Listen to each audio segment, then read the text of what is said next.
Vriend, mag ons vanaand onthou dat die primaire rede hoekom ons hier sit is om ons Here te verheerlik.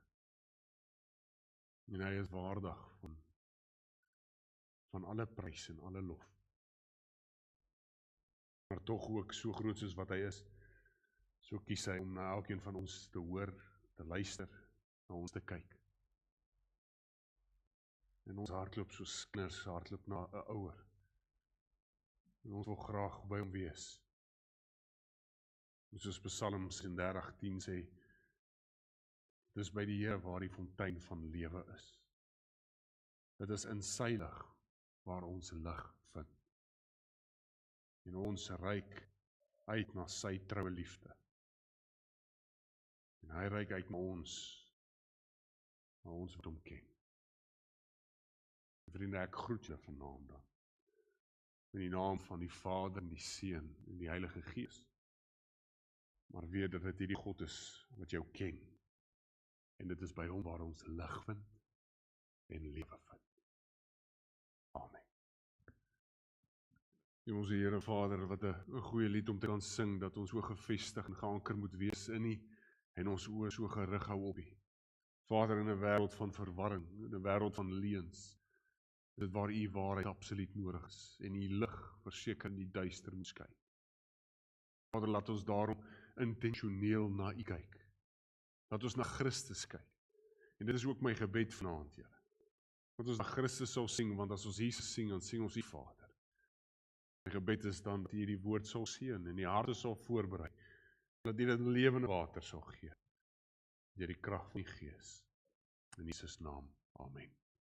Baie dankie julle, is welkom julle sitplekke te neem. Baie dankie vir die musiek.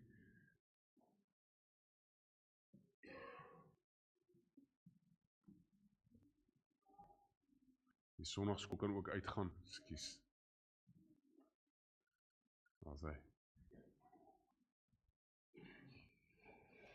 Julle is welkom om, as jy jou woord het, oop te maak by Johannes 8 vers 48. Ek gaan nie nou lees nie, maar jy kan solank daar oopmaak, Johannes 8 vers 48 tot 59. Indien jy jou woord het, andersins het ek dit ook vir julle op die skerm gesit. Maar ons het die afgelope tyd saam deur of van die begin van die jaar af, maar eintlik gekyk na wat geloof is. Ons het gesê dat die Christen is gered op grond van geloof. So geloof is 'n belangrike ding, ons moet weet wat dit is. En ons het gaan kyk na Hebreërs 11 en daar was vir ons sekere geloofshelde, Abraham, Jakob, Josef, Isak, hulle was vir ons voorgelê en hulle almal het geloof gehad en ons het gesien hoe hulle geloof gelyk het en wat dit vir ons ook natuurlik beteken. En ons het gesien dat geloof gaan oor vertroue. Dit is nie wishful thinking nie, dit is nie net positief denke nie. Geloof beteken om werklik vertroue te hê in die persoon en in die wese Jesus Christus. En toe het ons ook gaan kyk wat sê die evangelie oor geloof. Ons het gesien dat binne die evangelie spreek Jesus gereeld mense aan en sê jy het groot geloof. Op het baie keer spreek hy sy disippels aan en sê klein gelowiges. Want die oomblik wanneer hulle absolute vertroue het in die wese van Jesus, sien jy hulle het groot geloof en die oomblik wanneer hulle vertroue verloor, sien jy hulle het klein geloof. En so het ons ook die laaste ruk gaan kyk en gesê, goed, as ons dan vertroue moet hê, wat 'n vrugbare grond kan ons hê om ons te help in hierdie vertroue? En dink 'n bietjie daaraan. Hoe groei jou geloof? Hoe groei jou vertroue? Jou vertroue natuurlik in die Here sal groei as jy baie dink van die Here. As jy weet tot wat die Here in staat is. As jy na hom kyk met hoë gedagtes. En ons het dan gesê, hierdie onsag, hierdie hoë gedagtes is vrees van die Here. Nie 'n vrees wat ons oorlaat in bewe nie, maar 'n vrees wat ons werklik oorlaat in hierdie eerbied. Ons gee die Here eer vir wie hy is, hoe groot hy is, hoe heilig hy is, hoe almagtig hy is, hoe regverdig hy is, hoe waardig hy is, hoe soewerein hy is. En wanneer ons werklik besef hoe groot hy is, dan laat dit ons baie keer staan in verwondering. Die Here laat ons baie keer staan in verwondering. Maar dit laat ons nou natuurlik met 'n belangrike vraag, is dan as ons net die vrees moet hê, as ons met verwondering na die Here moet kyk, as ons met onsag na die Here moet kyk, as ons groot gedagtes oor God moet hê, hoe gaan ons groot gedagtes hê as ons nie weet wie hy is nie? As jy nie weet wie die Here is nie. Ek dink as iemand my 'n vraag moet vra, soos iemand van 'n ander geloof, Dis Islam of so. En hy moet my vra en hy sê, wie is hierdie Jesus wie jy aanbid? Of moet jou dit vra? Wie is hierdie God wie jy aanbid? Hoe sal jy dit beskryf? Wat wil jy sê? En so, daarom dink ek, dat ons moet 'n prentjie kry van wie God is. En 'n goeie manier hoe ons dit ontdek, is deur Jesus se uitsprake. In die Johannes Evangelie, word daar 7 keer genoem, ek is. Ek is. En dan noem hy iets wat hy is. Jesus noem dit. Die Johannes Evangelie is baie besorgd om Jesus se karakter, die wese van Jesus as persoon te beskryf. En dit is hoekom Johannes Evangelie die enigste evangelie is wat dit het. Maar Jesus sê ek is, dan sê hy gewoonlik ek is die brood van lewe. Hy sê ek is die lig van die wêreld. Ek is die deur van die skape. Ek is die goeie herder. Ek is die opstanding in die lewe. Ek is die weg, die waarheid in die lewe. Ek is die ware wynstok. 7 van hulle. En elke keer wanneer hy dit sê, dan doen hy 2 goedes. Die eerste ding is, hy wys 'n spesifieke eienskap van homself uit. En die tweede ding is, hy wys iets wat hy vir die gelowige is. So hy leer ons as gelowiges iets van homself, iets van God, maar hy wys ook vir ons iets wat hy vir 'n gelowige doen. En eintlik ook, deur dit, vat hy ons terug na die Ou Testament toe, deur hierdie ek is uitsprake, soos jy sal sien, want deur om na Jesus te kyk met hierdie ek is uitsprake, sien ons eintlik die Vader. En ons leer die Vader ken. So ons gaan die volgende paar weke stil staan by die ek is uitsprake van Jesus. Maar vanaand is dit belangrik dat ons net een frase verstaan. So vanaand is 'n inleidende sessie en die frase wat ons moet verstaan is die frase ek is. Want as ons dit nie gaan verstaan nie, gaan ons net ek is uitsprake verstaan. So dit is my doel vir vanaand, is net om dit te probeer verduidelik as 'n inleidende sessie en dan sal ons die ek is sprake elke week besoek wat ek glo verrykend vir jou sal wees. So kom ons lees saam uit Johannes 8.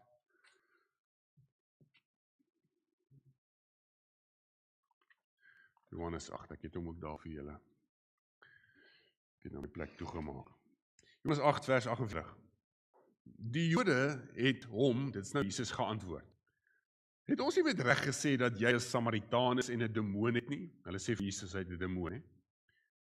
Daarop sê Jesus, ek het nie 'n demoon nie, maar ek eer my Vader en julle doen my oneer aan. Ek is nie op soek na eie verheerliking nie. Daar's een wat dit wel vereis en hy beslis daaroor. Amen, amen, of voorwaar, ek sê vir julle, as iemand my woord bewaar, sal hy die dood tot in ewigheid nie sien nie. Die Jode het toe vir hom gesê, nou weet ons verseker dat jy 'n demoon het. Abraham het geskryf en ook die profete en tog sê jy, as iemand my woord bewaar, sal hy die dood tot in ewigheid nie smaak nie. Jy is tog nie belangriker as ons voorvader Abraham wat gesterf het nie, en die profete het gesterf. Vir wie gee jy jou uit? Jesus antwoord, as ek myself verheerlik, is my heerlikheid niks werd nie. Dit is my Vader wat my verheerlik. Hy van wie jy sê, hy is ons God, julle ken hom nie, maar ek ken hom. En as ek sê ek ken hom nie, sal ek net soos julle 'n leenaar wees. Maar ek ken hom, en ek bewaar sy woord. Abraham, julle vader, het daaroor gejubel dat hy die dag van my kom sou sien, en hy het dit gesien en was bly. Die Jode sê toe vir hom, hy is nog nie eers 50 jaar oud nie, en jy het Abraham gesien? Jesus het hulle geantwoord, amen, amen, of voorwaar, ek sê vir julle, ek is al van voordat Abraham gebore is ek, of ek is. Hulle het toe klippe opgetel en om hom te stenig, maar Jesus het hulle ontduik en die tempelruim verlaat. Nou verbeel jou, jy word genooi na 'n braai En jy kom aan en gewoonlik as jy by 'n braai kom met jou beste sosiale vaardighede, want as jy doen by 'n braai verkeer sosiaal en jy probeer so jou kontakte opbou en persoonlike verhoudings seker nou maar maak soos wat jy kan, maar iemand kan seker vir jou iets doen by die braai, of jy wil maar net kontak maak want hierdie ou se teebeen lyk lekkerder as jou stukkie steak wat dalk verouderd het. En jy kom by braai en gewoonlik stel jouself voor en jy sê ek is Sean, of ek is so, en ek is Sean Will, en afhangende of jy by 'n braai is, ek dink jy sal dit by 'n braai sê nie, maar afhangende by die konteks, dalk as jy by jou spreekkamer is, sal jy sê ek is dokter so, of ek is dominee so, of ek is 'n ingenieur. En gewoonlik wat ons sê ek is, en met die naam en met die titel, of met die van, dan eintlik wat ons sê is, ons probeer 'n deel van onsself identifiseer, en ons probeer dit self van ons definieer. Ek is so en so, ek is so en so. Maar verbeur jy stap nou na die baie toe en jy sê ek is Sean, en die ou oorkant jou wat jou nou teruggroet, hy sê vir jou ek is, en hy bly stil. En hy gee nog iets vir jou nie. Jy weet, jy sal op die verwagting hê, dat hy dan nou nog sy naam vir jou moet gee, of jy gaan dink hy is bietjie ongeskik. Maar dit is eintlik wat hierdie persoon doen, en dit is eintlik wat ek probeer verduidelik, is dit is presies wat Jesus doen. Jesus koppel nie 'n spesifieke eienskap, of 'n spesifieke naam, of 'n spesifieke identifikasie teenoor sy uitspraak van ek is nie. Soos hy probeer nie vir jou sê ek is Jesus nie. Dis nie wat hy hierso sê vir die Jode nie. Hy het gesê voordat Abraham was, ek is. En dit is ons vers waar ons gestil staan. Voordat Abraham was, ek is, vers 58. Jesus maak eintlik 'n verklaring van bestaan. Die ek is uitspraak is 'n verklaring van bestaan. Hy verklaar 'n spesifieke bestaan. Hy sê nie net hy is Jesus nie. Hy wil nie net 'n naam deurgee nie. Hy verklaar iets. Hy koppel nie titel nie, hy koppel nie spesifieke eienskappe nie, alhoewel daar eienskappe gebind word aan dit, maar hy doen nie dit nie. Dit is nie die intensie daarvan nie. Hy verklaar iets. Hy verklaar deur die ek is. Nou net so 'n bietjie agtergrond oor Johannes, en dan gaan ons dit bietjie mooi verstaan. Dan gaan jy sien hoekom die Jode hom eintlik wou stenig daaroor. Maar Jesus was in Jerusalem en dit was 'n groot fees en hy was besig om met mense in die tempel te gesels, veral Joodse leiers, en hulle te korrigeer maar eintlik, en hulle reguit aan te spreek, maar die waarheid sny reguit deur, wat baie ouens sê, maar hoekom het Jesus die liefdevolle, sagtevolle Jesus, die swak Jesus is wat die wêreld verkondig. Hulle sê hoekom het die Jesus nie so liefdevol opgetree teenoor die Fariseërs nie, want die blote feit is, Jesus het dit nie grasie vir 'n leuen nie. Hy het nie grasie daarvoor nie. Veral as dit kom by die waarheid van sy Vader. Want leuns doen die waarheid oneer aan. Die waarheid is vir hom uiters belangrik. En hierdie ouens kom met absolute halfwaarhede om hierdie hele argument te verdraai, en hulle ontken Christus, hulle ontken sy waarheid. En so daarom spreek hulle aan. Inteendeel, hy noem hulle kinders van die Satan, soos ons nou sal sien. So hy's besig met hierdie Joodse leiers, en hy praat reguit met hulle. En die hele gesprek, eintlik van hoofstuk 7 al, is so goed wees as jy hoofstuk 7, ek gee julle elke week huiswerk, ek weet nie of julle dit doen nie, ek sou ook nie kyk of julle dit doen nie, maar eintlik van hoofstuk 7 af, as jy gaan lees, want sal jy sien, dat die hele gesprek is besig om te beweeg na een kernvraag toe. Hulle wil uitvind, wie is hierdie Jesus? Wie is hierdie Jesus? En Jesus maak dit duidelik. Hy maak dit duidelik, hy is nie 'n profeet nie, hy is nie van hierdie wêreld nie, hy het van bo gekom, hy kom van die Vader. Hy waarsku selfs die Joodse leiers, dat as hulle nie in hom glo nie, sal hulle in hulle sonde sterf. Hy waarsku hulle, later sê hy sal nog opgehef word. Hy sê, wanneer julle sien die Seun van Mens word opgehef, hy praat van sy kruisiging. As julle sien hy word opgehef, dan gaan julle weet ek is God. Hy praat daarvan. En toe kom Jesus en hy gee vir hierdie ouens eintlik maar 'n tipe van uitnodiging ook. Hy sê, as julle in my glo, dan sal julle vrygemaak word, sê hy vir Joodse leiers. Vrygemaak. Die Jode het glad nie daarvan gehou nie, en hulle druk natuurlik op hulle vader Abraham, wat vir hulle baie waardevol is. Hulle sê, maar ons is kinders van Abraham. Maar dan word ons kort nie die vryheid nie. Ons is vry omdat ons 'n kind is van Abraham. Ons is vry omdat ons uit die regte bloedlyn uitkom. Jesus sê, julle sal nie vry wees as julle nie deur my gaan nie. Kan ek net 'n voetnota hierso sit? Ek wil hê jy moet weet, dat ek weet ons word grootgemaak in 'n samelewing waar ons geleer word om verskillende kulture te respekteer. En in dit word daar ook van julle kinders word geleer, of kleinkinders word geleer om verskillende gelowe te respekteer. Goed, respek is een ding. Maar daar is geen vryheid buite Christus nie. Jy moet dit weet. Geen. Daar is geen redding buite Christus nie. Die kwessie gaan nie oor respek of wederzijdse respek nie. Die kwessie gaan oor waarheid. Dit is net deur Christus. Die Joodse leiers het dit gemis. Ouens wat dink hulle het naby aan God geleef. En ek dink dit is 'n waarheid wat ons nie moet mis. En ook nie ons kinders nie. So Jesus is besig met hulle en hy sê hulle ware vryheid lê net by hom, deur hom. En hulle sê toe, maar ons is kinders van God. God is ons Vader. Hulle sê nee, God is ons Vader. God is ons Vader omdat ons 'n afstammeling van Abraham is. Dis wat hulle sê.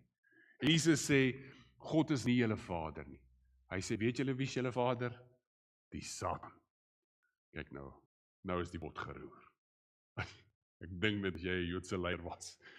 En hier kom iemand en hy noem jou 'n kind van die Satan. Ek dink dan kook jy, dan lyk jy soos 'n koorspen, né? En hierdie ouens het dit natuurlik glad nie goed geneem nie. Maar hulle het hom nog nie so gestenig nie. Hulle het nog nie eens die klip opgetel nie.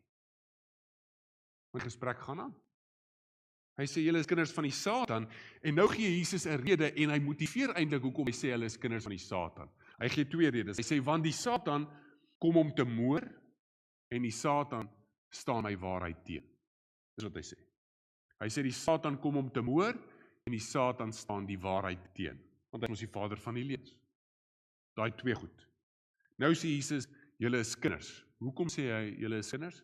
Want hulle doen presies dieselfde ding. Hulle wil presies dieselfde ding. Wat wil hulle doen? Hulle wil Jesus moor, en hulle staan Jesus teen. So Jesus noem dit, en hulle gedrag bevestig dit. Hulle wil Christus moor, en hulle staan Christus teen. Dit maak hulle kinders van die Satan.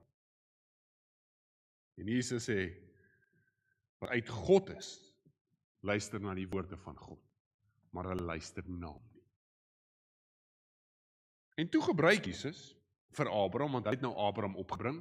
Hulle het nou gesê, goed, ons is 'n afstammeling van Abraham, en Jesus gebruik toe Abraham, hulle einste punt, waar hulle argument op staaf, en hy sê, maar selfs Abraham het gejubel oor my dag se koms. Julle sal onthou, ons het gepraat oor Abraham. Abraham het 'n belofte gekry vanaf God en gesê, uit hom sal al die nasies geseën word. Onthou julle?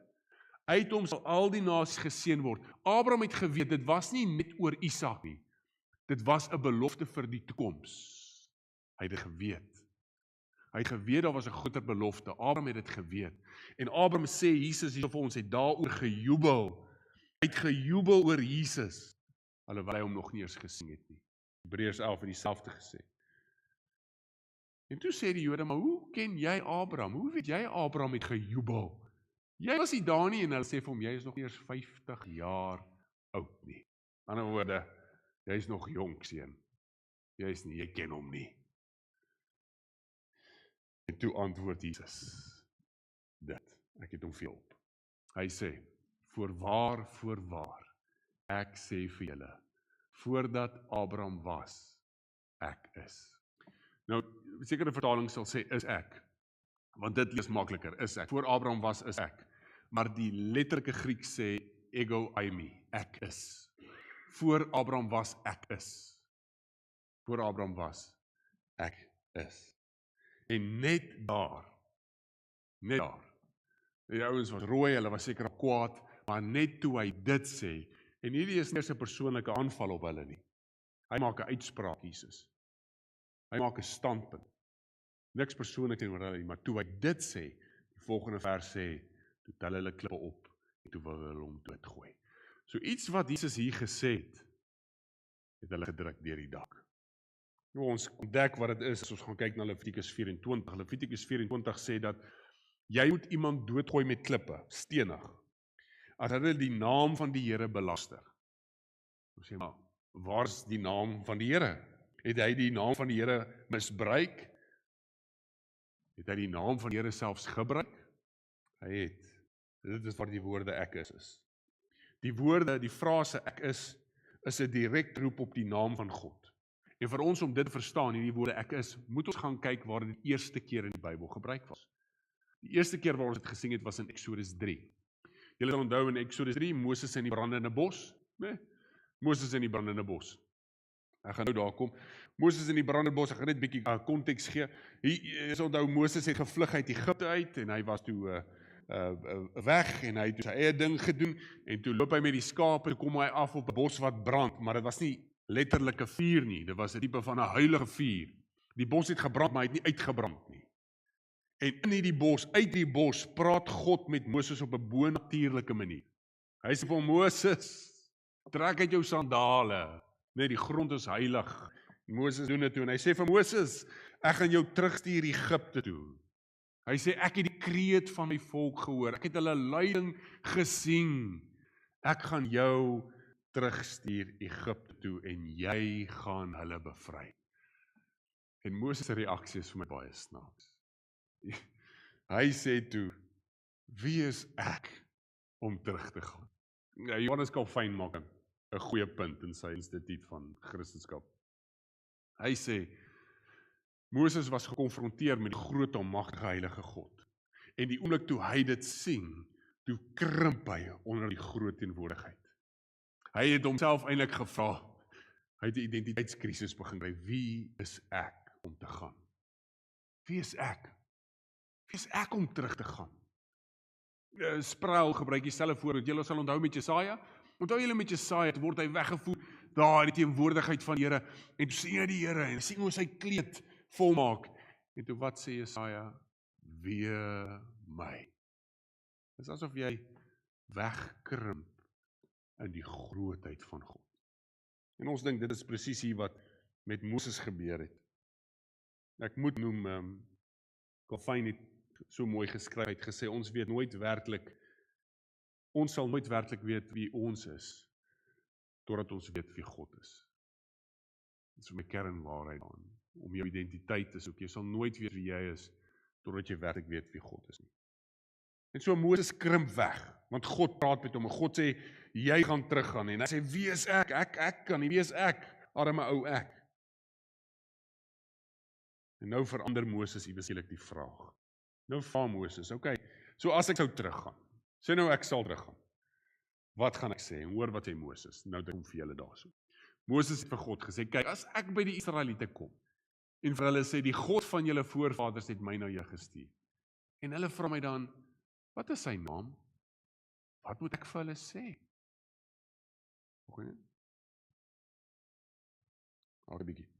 En God sê vir Moses, ek is wat ek is, of ek is wie ek is.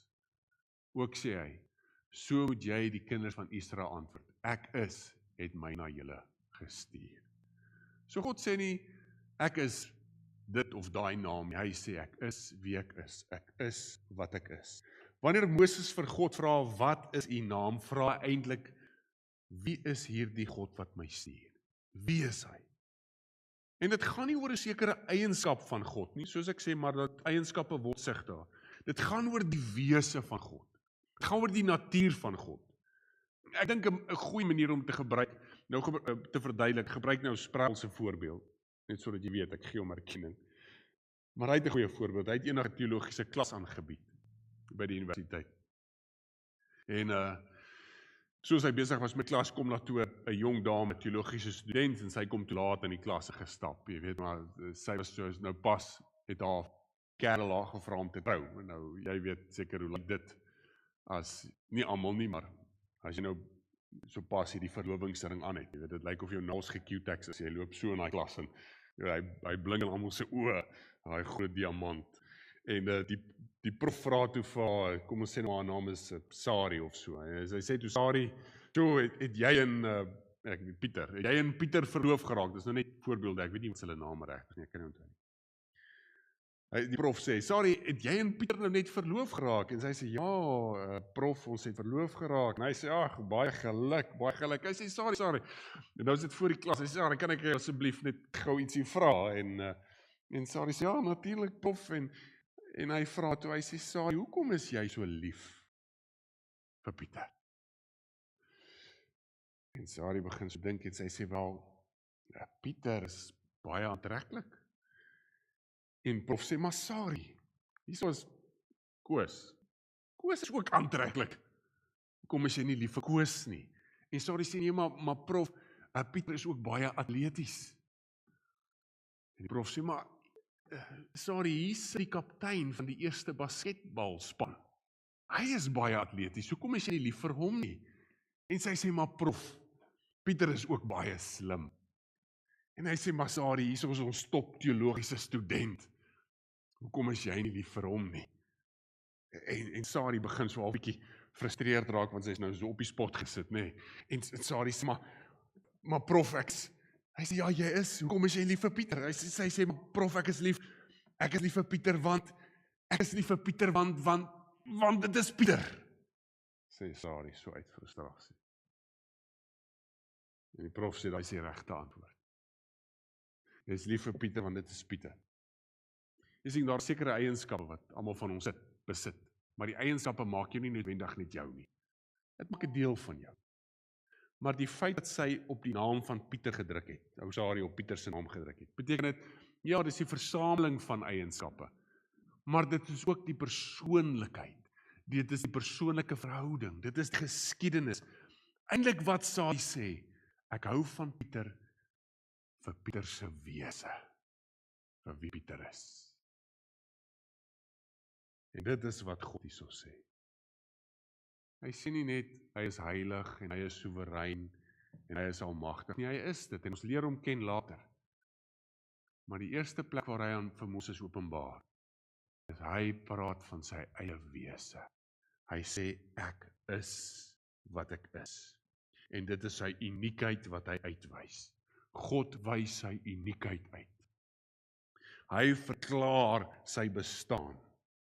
Hy gee nie net 'n naam wat hom aan iets buite homself verbind nie. God sê nie, ek is 'n God wat gemaak was nie. Hy sê nie, ek is 'n God wat soos 'n ander afgod is nie. Hy sê nie, ek is 'n God wat al geken is nie. Hy sê net, ek is wie ek is. Hy verklaar sy bestaan. Hierdie verklaring is 'n verklaring wat nie in die verlede tyd is nie. Dis ook nie 'n verklaring wat in die toekomende tyd is nie. Dis 'n verklaring wat nou in die onmiddellike is. Hy sê, ek is. Met ander woorde, wat God sê is, hy sê, ek is, en daar is niks buite my nie. Hy haal homself buite tyd. Hy haal homself buite die skepping. Hy sê nie, ek het 'n begin nie, hy sê, ek is die begin. Hy sê nie, ek het 'n einde nie, hy sê, ek is die einde. Hy sê nie, hy is deel van die skepping nie, hy sê, hy maak die skepping. God haal homself uit alles uit. Uit alles uit.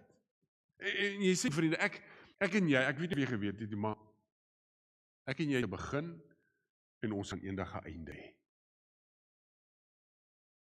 Alles het 'n begin en 'n einde. Alles. En alles is afhanklik van iets. Ons is afhanklik van kos en water en suurstof, en so die skepping van suurstof, nee, en so die son van 'n brandstof, en so kan ons aangaan. Ons alles is afhanklik van iets, en alles het 'n begin, en alles het 'n einde. Alles. Maar die oomblik toe God sê ek is, haal hy homself uit daai formule uit. En hy sê, ek is nie deel van dit nie. Ek is buite dit. Ek bestaan net. Ek is. Dis wat hy sê. En wanneer ons deur die ek is uitsprake gaan, ek is die brood van lewe, die water, ek is die hek, ek is die goeie herder, wanneer ons deur dit gaan, moet ons besef, elke keer wanneer hy sê ek is, dan druk hy terug op die gebeurtenis op Exodus waarvan ons gelees het. Hy verwys na dit. Dis 'n uitspraak van hy is God, maar nou gee hy vir ons ook 'n eienskap wat daarmee gepaard gaan. Hy is buite dit, hy is bo dit. Hy is nie die begin nie, hy is buite, hy is die begin, hy het nie 'n begin nie, hy het nie 'n einde nie, hy is die begin, hy is die einde. En nou druk hy. En nou wanneer ons hier kom by Johannes 8, waar Jesus nou sê, voordat Abraham was, ek is, dan dink ons terug aan wat daar gebeur. Jesus sê daar, ek is. En dit is interessant, ek kyk mooi na die woordkeuse. Hy sê, voordat Abraham was. Jesus sê nie, voordat Abraham was ek nie. Hy gebruik dit nie in die verlede tyd nie. Hy gebruik dit in die hede.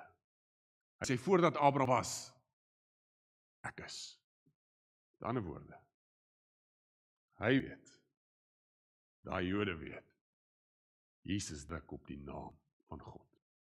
Hy druk op die naam. Dit is interessant dat jy moet weet, jy sal sien in die blaadjie wat ek vir jou gegee het, aan die einde is daar so 'n klein YouTube video, asseblief gaan kyk, maar ek dink ook dit is 'n oulike verduideliking van die twee name, want waar die naam Jahwe vandaan kom, want Jahwe, jy sal sien, God sê vir Moses, ek is, en dan sê hy vir Moses, gaan na die Israeliete toe en sê vir hulle, ek is, het jou gestuur. Maar wanneer hy sê, ek is het jou gestuur, verwys hy eintlik na homself in die derde persoon. Toe God homself openbaar aan Moses, openbaar hy homself in die eerste persoon. Hy sê, ek is.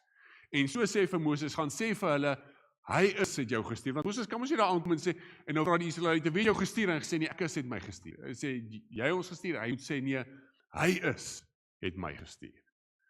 So, wanneer hy dit sê, verwys hy na God in die derde naam, en jy sal sien, dit is eintlik ook waar die naam Jahwe vandaan kom. Maar ek is, dit beteken dieselfde, dit is eers in die derde persoon, dit is die bestaan en die wese van God. En Christus kontrasteer dit. Hy gebruik Abraham was, en Jesus sê, maar ek is. Abraham het 'n begin gehad, maar ek bestaan nog steeds. Vriende, Christus was betrokke in die skepping. En regdeur was Christus betrokke. Altyd. Christus het nie net bestaan vir daai 30 jaar, wat hy hier op aarde was nie. Hy was nog altyd, want dis ek is. Hebreërs 1 sê vir jou. Johannes 1 sê vir jou. In die begin was die woord was God, die woord was met God. Dis die Logos, dis die lewende woord, Christus. Christus was, Christus is, Christus sal wees, hy is dieselfde. Hy was nie net vir 30 jaar aktief en toe stop hy nie. Hy is God. En dit is die Jesus wat hier praat. En toe raak die Jode kwaad. Want toe hy dit sê, toe weet hulle, hy verwys terug na God. Hy maak nou die uitspraak, hy is God, en dis hoekom hulle hom daar wil stenig. Maar weet hulle kon dit nie verstaan nie. En as jy eintlik gaan kyk, in die hele hoofstuk, in die hele hoofstuk 8, het Jesus al van tevore vir hulle gesê, net voordat hy dit vir hulle gesê het, net voordat hy gesê het, Abraham was, ek is, het hy al vir hulle gesê dat ek is. Al 2 keer, hoe Johannes 8:24. Hy gee hulle sulke leidraad. Hy sê, daarom het ek vir julle gesê, dat julle in julle sonde sal sterf, want as julle nie glo dat ek is nie, sal julle in julle sonde sterf. Daar sê hy, julle moet glo ek is, julle moet glo ek is God. Vriende, as iemand vir jou sê, Jesus maak nie die uitspraak dat hy God is nie, vat hom na Johannes 8. En dan vat jy hom Eksodus 3 toe. Die ek is uitspraak is 'n uitspraak dat hy God is. Kyk volgende een, dis Johannes 8:24, Johannes 8:28. Wanneer julle die seun van die mens verhoog het, dan sal julle begryp dat ek is. Dis vreemde sinne. Dit is nie vreemd as jy verstaan, die ek is frase beteken God nie. Wanneer julle die seun van die mens verhoog het, dan sal julle begryp dat ek God is. Né? En dan natuurlik Johannes 8:48, voordat Abraham was, ek is. Laat ek afsluit met hierdie gedagte vir jou. Dit is die ek is, en ek hoop jy verstaan dat God buite tyd sit, dat dit God buite die skepping sit, dat dit God soewerein sit, dat dit God almagtig sit, dat dit God hoog sit, dat dit God eintlik buite ons denke sit. En Christus ook. Dit is 'n uitspraak en 'n roep op die naam van God. Dit is nie net 'n spesifieke eienskap nie. Dit is 'n verklaring van bestaan. Dit is ek is. Toe Moses daar by daai brandende bos staan. En toe sê hy, maar wie sal ek sê het my gestuur? Sê God vir hom, sê vir hulle, ek is het jou gestuur. En direk na dit toe sê God, ek is die God van jou voorvaders, Abraham, Isak, Jakob, Josef. Hoekom sê hy dit?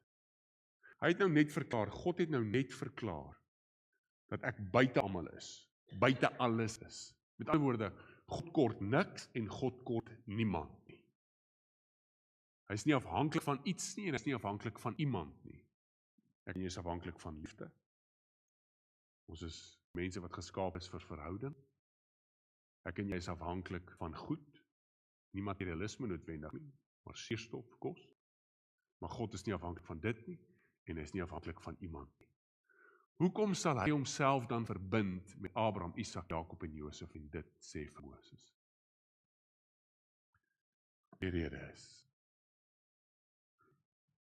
want God, alhoewel hy kies, alhoewel hy is, en alhoewel hy nie deel is, of niks kort of niks afhanklik is nie, kies hy om homself deel te maak van ons. En dit is kom Christus 30 jaar op hierdie aarde, 33 jaar op hierdie aarde geloop het. Want dit is 'n gebaar van God, groot ek is, wat gekies het, om uit suiwer liefde homself te verbind met die tydelike vernietigende mens. Wow, kan jy dink, die groot ek is, wat niks en niemand kort nie, kies om af te kom aarde toe, homself te verminder en homself te verbind met my en jou. Dit is die ek is.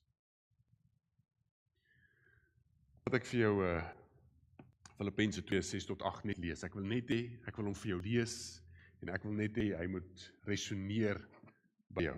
Ek het hom nie op die bord nie, ek wil net hê jy moet luister. Ek wil net hê jy moet luister. Filippense 2:6-8. Hy praat van Jesus. Alhoewel Jesus in die gestalte van God was, het hy gelykheid aan God nie beskou as iets om aan vas te klem nie. Maar hy het homself daarvan leeg gemaak, deur die gestalte van 'n slaaf aan te neem en aan mense gelyk te word. En toe hy in die vorm van 'n mens verskyn het, het hy homself verneder deurdat hy gehoorsaam geword het tot die dood toe. Ja, tot die dood toe. Ek dink, baie mense dink hulle verdien God. Baie mense dink hulle verdien genade. Ek is Christendom geregtig. Nee. Die enigste rede, hoekom ons kan sê ons ken die groot ek is omdat die groot ek is besluit het om af te kom en homself bekend te maak. En dit sit my in verwondering.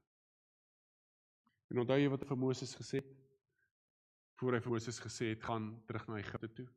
Hy het vir Moses gesê, ek het die kreet van my volk gehoor. Ek het hulle lyding gesien. Is dit nie mooi om te weet dat die groot ek is, die lyding en die swaar kry hoor en sien nie? Mag jy besef, hy sien en hy luister. En is genade. Kom ons bid saam. Hemelse Here Vader, dankie vir dat U net besluit het om Uself vir ons te ontferm. Ons is afhanklik, ons is breekbaar, ons is soos kleipot, Here. Maar U lig het U in ons gesit. U is die groot ek is. Om U te ken is 'n voorreg. Om U te kan ken, om op U naam te kan roep, Here, is genade. Vader, ek wil vra dat U woord so in ons harte inspreek en dat ons besef wanneer ons bid met wie ons praat. Christus, kom openbaar Uself aan ons deur die woord vir die volgende paar weke, sodat wanneer ons na U kyk, ons die Vader sal sien. En mag ons dan die Vader verheerlik met dit wat ons begin weet en leer. In Jesus naam, amen. Vriende, mag jy besef die groot ek is, hoor en sien. Vriende, mag jy besef die groot ek is, ontferm uit suiwer genade. En daarom kan ons sê, gaan in die liefde van die Vader.